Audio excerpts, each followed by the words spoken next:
নমস্কাৰ আপোনালোক সকলোকে পুনৰবাৰ স্বাগতম নস্মাই মছজিদ বন্ধুসকল পলকতে চামক আজি সন্ধিয়াৰ 7টা গুৰুত্বপূৰ্ণ খবৰ।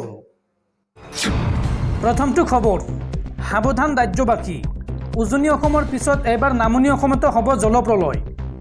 নামনি অসমত অধিক জটিল ৰূপ ল'ব পাৰে বানপানীয়ে। নামনি অসমবাসীক এইবাৰ সতৰ্ক কৰি দিলে মুখ্যমন্ত্ৰী হিমন্ত বিশ্ব শৰ্মাই। যিকোনো মুহূৰ্তত ভূটানে এৰি দিব পাৰে পানী। উজনিৰ পিছত এইবাৰ নামনিত হ'ব জলপ্ৰলয়। আজি বা কাইলৈ নামনিত জটিল ৰূপ ল'ব পাৰে বানপানীয়ে। নামনি অসমবাসীক এইবাৰ সতৰ্ক কৰি দিলে মুখ্যমন্ত্ৰী হিমন্ত বিশ্ব শৰ্মাই। যিকোনো মুহূৰ্তত ভূটানে এৰি দিব পাৰে পানী। আৰু ভূটানে পানী এৰাৰ ফলত ধুবুৰী, গোৱালপাৰা, বৰপেটা আদি জিলাত জটিল হ'ব পাৰে বান পৰিস্থিতি। লগতে বাক্সা, চিৰাং, নলবাৰীতো জলপ্ৰলয়ৰ আশংকা প্ৰকাশ কৰা হৈছে। আৰু সম্ভাৱ্য বানৰ বাবে ইতিমধ্যে সাজু হৈছে ৰাজ্য চৰকাৰ। আজি এই কথা জনাইছে মুখ্যমন্ত্ৰী ডক্টৰ হিমন্ত বিশ্ব শৰ্মাই। পৰৱৰ্তী খবৰ, মুখ্যমন্ত্ৰীৰ পদ এৰিলে চম্পাই চোৰেনে। ঝাৰখণ্ডৰ বাঘজুৰি পুনৰ ল'বলৈ সাজু হৈছে হেমন্ত সোৰেন। ঝাৰখণ্ডৰ মুখ্যমন্ত্ৰী পদৰ পৰা পদত্যাগ কৰিলে চম্পাই চোৰেনে। ৰাজভৱনত ৰাজ্যপাল CP ৰাধাকৃষ্ণনৰ হাতত পদত্যাগ পত্ৰ দাখিল কৰিলে ঝাৰখণ্ডৰ দ্বাদশ মুখ্যমন্ত্ৰীগৰাকীয়ে। হেমন্ত সোৰেন জেললৈ যোৱাৰ পিছতে মুখ্যমন্ত্ৰী হৈছিল চম্পাই সোৰেন। আনহাতে মুক্তি মৰ্চাৰ কাৰ্যবাহী সভাপতি হেমন্ত সোৰেন পুনৰ ঝাৰখণ্ডৰ ক্ষমতাৰ বাঘজুৰি হাতত ল'বলৈ সাজু হৈছে। বুধবাৰে অনুষ্ঠিত INDI মিত্ৰজোঁটৰ JJM, কংগ্ৰেছ আৰু RJDৰ বিধায়কসকলৰ বৈঠকত হেমন্ত সোৰেনক ৰাজ্যখনৰ মুখ্যমন্ত্ৰীৰ আসনত অধিষ্ঠিত কৰাৰ সিদ্ধান্ত গ্ৰহণ কৰা হয়। মুখ্যমন্ত্ৰী চম্পাই সোৰেনৰ ৰাঁচীৰ বাসগৃহত অনুষ্ঠিত বৈঠকত এই সিদ্ধান্ত গ্ৰহণ কৰা হয়। উল্লেখযোগ্য যে বিধি বলবৎকাৰী সঞ্চালকালয়ে 31 জানুৱাৰীত কলাধন বৈধকৰণৰ গোচৰত গ্ৰেপ্তাৰ কৰাৰ পাছত হেমন্ত সোৰেনে মুখ্যমন্ত্ৰীৰ পদ ত্যাগ কৰিছিল। পৰৱৰ্তী খবৰ, ৰাজ্যত ভয়ংকৰ বানপানী। ৰাজ্যৰ 29খন জিলাৰ 16,25,000ৰো অধিক লোক বানপানীত ক্ষতিগ্ৰস্ত। বিপদসীমাৰ ওপৰেৰে বৈছে ব্ৰহ্মপুত্ৰৰ লগতে আন কেইবাখনো নদী। ৰাজ্যত মঙলবাৰৰ তুলনাত বুধবাৰে বানপীড়িত জিলাৰ সংখ্যা আৰু এখন বৃদ্ধি পালে। অসমৰ ৰাজ্যিক দুৰ্যোগ প্ৰশমন বিভাগৰ তথ্য অনুসৰি বুধবাৰৰ দিনটোলৈকে অসমৰ মুঠ 29খন জিলাতে বানপানী হৈছে। ইয়াৰ উপৰি বানপীড়িত ৰাজচক্ৰৰ সংখ্যাও মঙলবাৰৰ 84টাৰ পৰা বুধবাৰে 105টালৈ বৃদ্ধি পাইছে। বানৰ কবলত থকা এই জিলাকেইখন হৈছে ক্ৰমে বৰপেটা, বিশ্বনাথ, বঙাইগাঁও, কাছাৰ, চৰাইদেউ, চিৰাং, দৰং, ধেমাজি, ধুবুৰী, ডিব্ৰুগড়, গোৱালপাৰা, গোলাঘাট, হাইলাকান্দি, হোজাই, যোৰহাট, কামৰূপ মেট্ৰ', কাৰ্বি আংলং, পশ্চিম কাৰ্বি আংলং, কৰিমগঞ্জ, লখিমপুৰ, মাজুলী, মৰিগাঁও, নগাঁও, নলবাৰী, শিৱসাগৰ, শোণিতপুৰ, দক্ষিণ চালমাৰা আৰু তিনিচুকীয়া। চৰকাৰী তথ্য অনুসৰি এই পৰ্যন্ত এই 29খন জিলাৰ 2,800খন গাঁৱৰ 39,451.51 হেক্টৰ কৃষিভূমিও প্লাবিত হৈছে। এই বানত ক্ষতিগ্ৰস্ত হৈছে মুঠ 16,25,089 লোক। ইয়াৰ ভিতৰত আছে 6,77,411 পুৰুষ আৰু 5,77,265 মহিলা আৰু লগতে 3,72,413 শিশু। ইয়াৰ উপৰি ৰাজ্য চৰকাৰে এই পৰ্যন্ত মুঠ 515টা বান সাহায্য শিবিৰ স্থাপন কৰিছে। এই সাহায্য শিবিৰত এই পৰ্যন্ত 25,744 লোকে আশ্ৰয় গ্ৰহণ কৰিছে। আনহাতে কেৱল সাহায্য বিতৰণ কেন্দ্ৰ স্থাপন কৰা হৈছে 25,246টা। এই বানপানীত এই পৰ্যন্ত ক্ষতিগ্ৰস্ত হৈছে মুঠ 11,20,165টা পশুধন। চৰকাৰী তথ্য অনুসৰি এই পৰ্যন্ত ৰাজ্যত 39 লোকৰ মৃত্যু হৈছে, কিন্তু বেচৰকাৰী তথ্য অনুসৰি এই সংখ্যা 40ৰো অধিক। দৰ্শকসকল, আৰু বহুতো গুৰুত্বপূৰ্ণ খবৰ আছে। তাৰ আগতে আপোনাক জনাওঁ যে যদি আপুনি এতিয়ালৈকে এইটো ভিডিঅ'ত লাইক কৰা নাই তেন্তে এতিয়াই ভিডিঅ'টোত লাইক কৰি দিয়ক।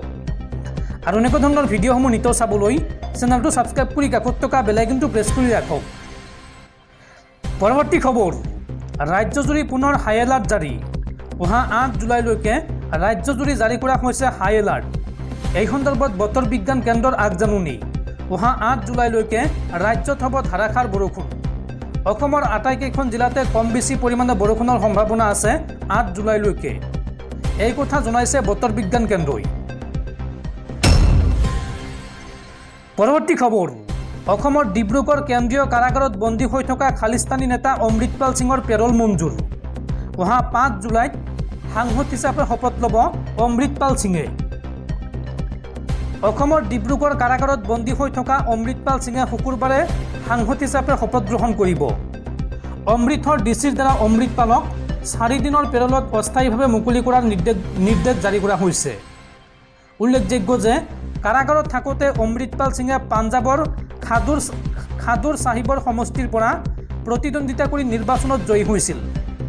সেয়েহে অহা 5 জুলাই তাৰিখে সাংসদ হিচাপে শপত ল'ব অমৃতপাল সিঙে। পৰৱৰ্তী খবৰ, অসমৰ বান বিধ্বস্ত এলেকা চাবলৈ নহা প্ৰধানমন্ত্ৰী মোদীক গৰিহণা জ্যেষ্ঠ কংগ্ৰেছী নেতা জিতেন্দ্ৰ সিঙৰ।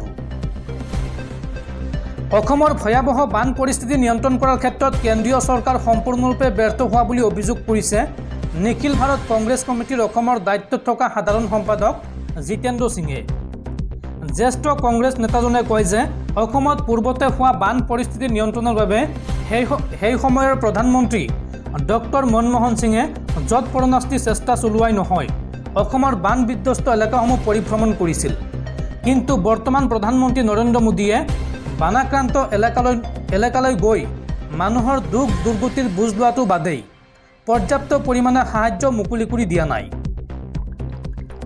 এতিয়ালৈকে কেন্দ্ৰীয় চৰকাৰৰ পৰা কোনো প্ৰতিনিধি অসমলৈ নহাটো তেওঁ দুৰ্ভাগ্যজনক আখ্যা দিয়ে। অসম প্ৰদেশ কংগ্ৰেছ কমিটিৰ সভাপতি, বিৰোধী দলৰ নেতা, সকলো সাংসদ, বিধায়ক আৰু জ্যেষ্ঠ কংগ্ৰেছী নেতাসকলক বানত ক্ষতিগ্ৰস্ত এলেকালৈ গৈ ৰাইজক সহায় কৰিবলৈ জিতেন্দ্ৰ সিং ডাঙৰীয়াই নিৰ্দেশ দিছে। নিখিল ভাৰত কংগ্ৰেছৰ তৰফৰ পৰা অসমৰ বানপীড়িত ৰাইজক সকলো ধৰণৰ সহায় সাহায্য কৰাৰ কথাও জ্যেষ্ঠ কংগ্ৰেছ নেতাজনে ঘোষণা কৰিছে।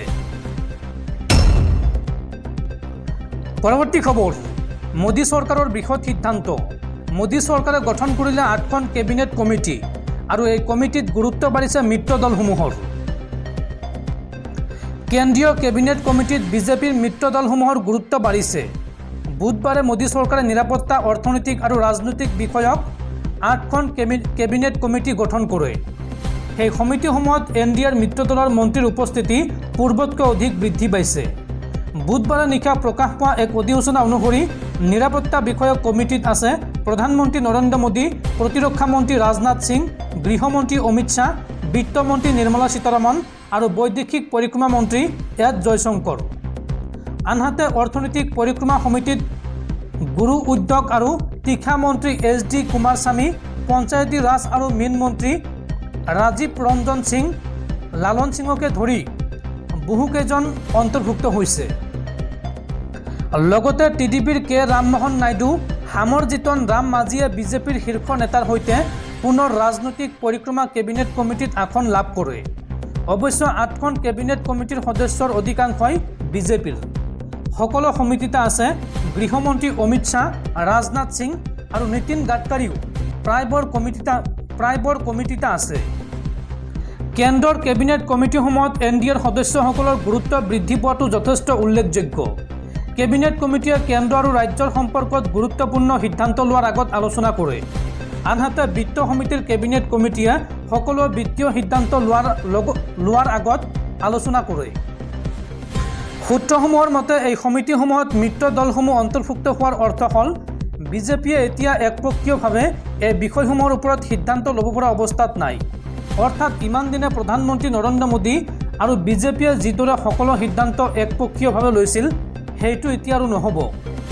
বিজেপিয়ে নিজাববীয়াকৈ সংখ্যাগৰিষ্ঠতা নোপোৱাৰ বাবে এতিয়া মিত্ৰ দলৰ ওপৰত নিৰ্ভৰশীল বিজেপি। কেবিনেট কমিটি গঠনৰ ক্ষেত্ৰতো সেয়া স্পষ্ট হৈছে।